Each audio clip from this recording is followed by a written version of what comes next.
How did I know that Tom Brady needed a little help with his front side elbow? Because he was missing high and low.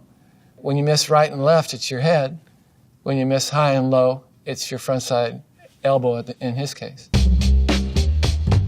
Thomas R. House, PhD, performance analyst.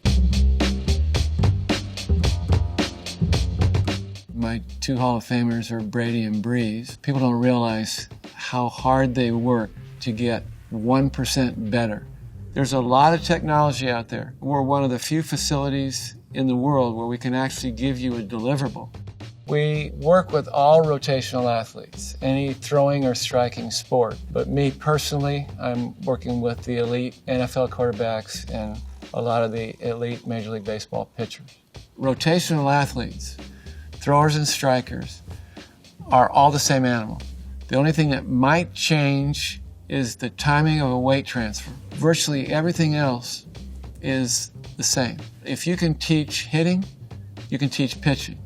If you can analyze quarterbacking, you can analyze hitting a volleyball. In effect, we are now helping all athletes, male and female, no matter what the age, in any rotational sport that's out there, even cricket.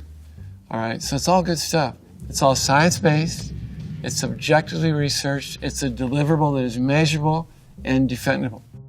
What I found with the elite, they are very receptive if they can understand what you're telling them and they think it's going to improve them.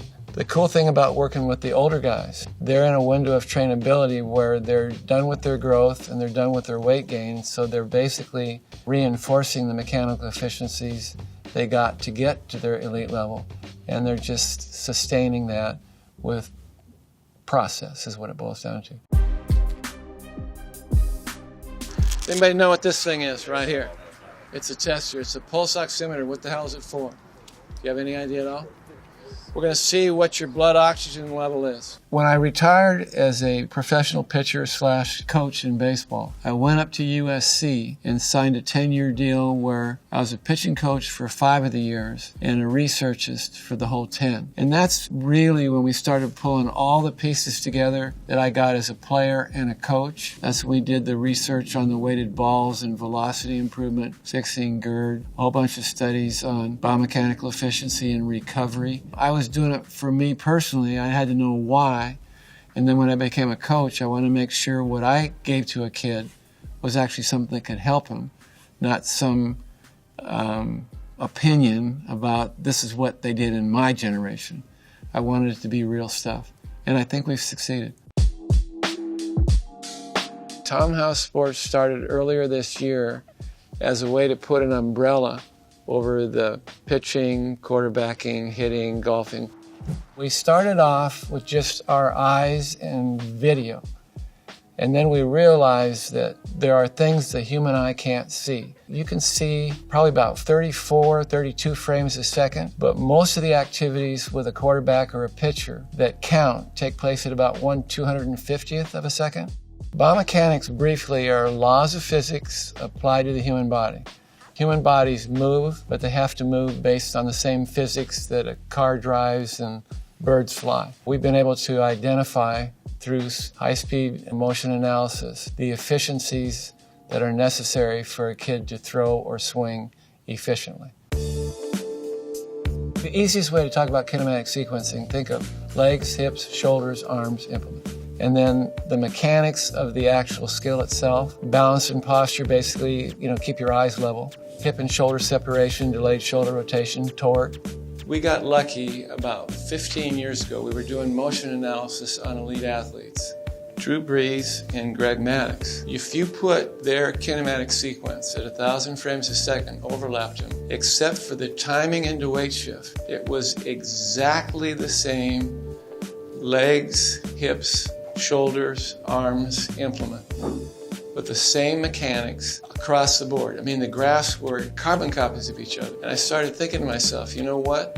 We may be able to take that and see if we can help quarterbacks. Everybody that comes to us, if they come for mechanics, biomechanics, they're going to get strength training, nutrition, and mental emotional. If they come for mental emotional, they're going to get mechanics, strength, and nutrition. In other words, we don't deal with an athlete for one leg of the performance table. We deal with all four legs. So one of the things I'm most proud of in the people that I work with underneath the Tom House Sports umbrella is literally the coach tries to identify right away how this athlete learns, and we tailor our information and instruction to fit that athlete's capacity.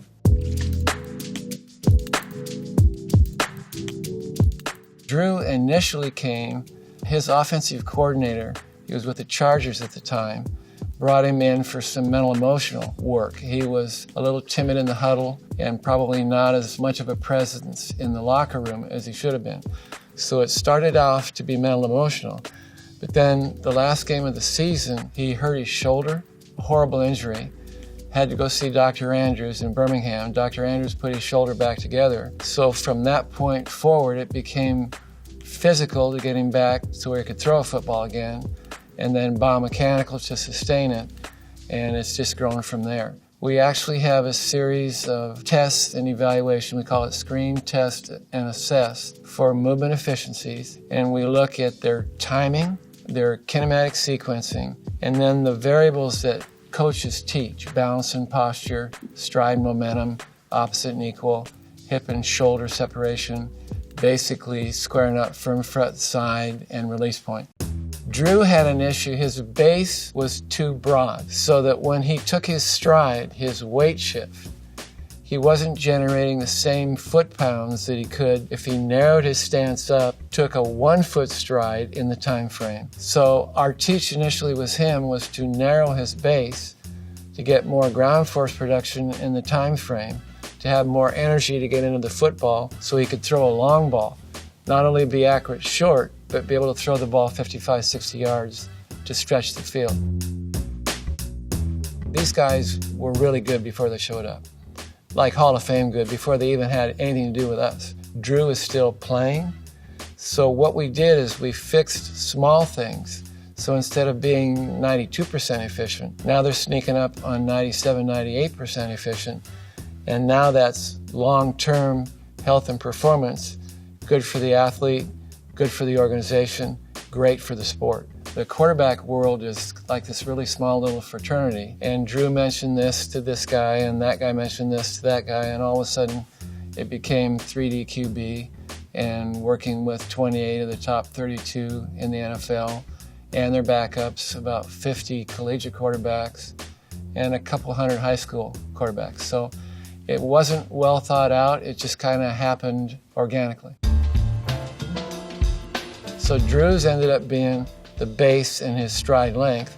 Brady had everything good except his front side was too low and leaving too quick. The fix on that basically was keep your front side, basically your hand over your front foot, and take a bite out of whatever burger you have in your hand. And if you look at all the quarterbacks when they throw, it all looks like they're taking a bite out of their front hand. It's basically keeping all your energy going in one direction.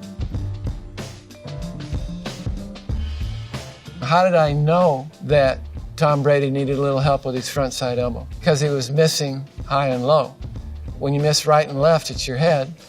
When you miss high and low, it's your front side elbow in his case. This is what you learn as you're capturing data and you're looking at it going, what are we seeing? And then you look at what the data says and what he's performing like, and he was consistently too high or too low, never right or left. We learned from baseball that that's a front side elbow. The issues that we have with most elite athletes that are making a lot of money is that they're very reluctant to change because they're already on the elite level. But if we can give them a compelling reason to change, either through science-based, the research, and the why, most of them change pretty quick. And the cool thing about the elite guys, you only have to show them once or twice, and they get it, and they'll go home and do the work. It boils down to repetition.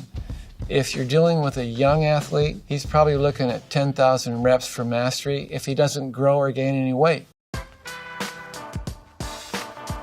We're in a perfect world right now where the technology is allowing people to identify stuff that's never been seen before. The next piece of the puzzle after identification is the solution. And that's where we have a head start because we started our science in the mid-'80s. All the stuff that's going on right now is really cool stuff, but they're 10 years ago for me. The people I was hanging out with embraced the technology, and we went down a lot of bad alleys and made a lot of wrong decisions, but we also came up with some stuff that was really, really good. People have referred to you as the quarterback whisperer and coaching guru. How do you feel about these titles? That's their description. I'm just a coach. If you go back to our mission statement, inform, instruct, inspire, master information, master instruction, mentor a kid, make a difference. Call it what you may, we're coaches.